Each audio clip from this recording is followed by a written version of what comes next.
देखिए, जहाँ तक ये पार्लियामेंट में आज बिल को लाने की एक बात चल रही है, मैंने पहले भी इसकी मुखालफत की और मैं आज भी इसकी मुखालफत करता हूं कि ये फर्दर कश्मीरी पंडित्स को डिसएम्पावर करने के लिए बिल है, एम्पावर करने के लिए बिल नहीं है।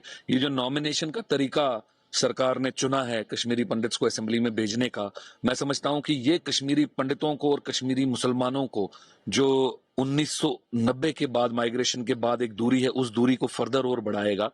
ये रिजर्वेशन, पॉलिटिकल रिजर्वेशन की डिमांड हमारी हमेशा से रही है और हम चाहते हैं कि ये पॉलिटिकल रिजर्वेशन रहे, लेकिन ये पॉलिटिकल रिजर्वेशन सीट्स का होना चाहिए जहां पे कोई भी कश्मीरी पंडित कैंडिडेट जो है वो आम आवाम के बीच में जाए, आम अपनी कॉन्स्टिट्यूंसी में जाए, लोगों से वोट मांगे और वोट मांगकर जो है वो चुनकर असेंबली के अंदर आए और लोगों की नुमाइंदगी करे, ना कि सिर्फ एक तबके की, ना कि सिर्फ कश्मीरी पंडित्स की, बट ओवरऑल जो है वो लोगों की नुमाइंदगी करे।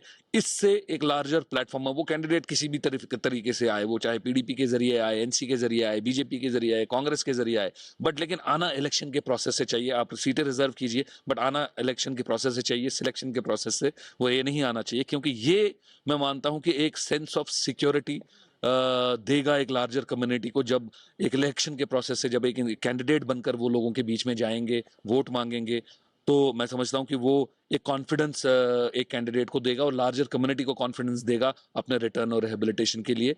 मैं मानता हूं कि ये जो तरीका एलजी को नॉमिनेट करने का दिया है, जिस एलजी को अपने मुस्तकबिल का पता नहीं है कि वो एक हफ्ते के बाद कहाँ होंगे या कल सुबह कहाँ पे होंगे, ये तरीका जो है ये कश्मीरी पंडित्स को डिसएम्पावर करने के लिए बनाया जा रहा है। और ये जो दूरी, जो तजाद कुछ लोगों को सूट करता है, उस तजाद को जिंदा रखने के लिए ये बिल है। अदरवाइज इस बिल का और कोई पर्पज नहीं है। मकसद क्या है फिर इसलिए?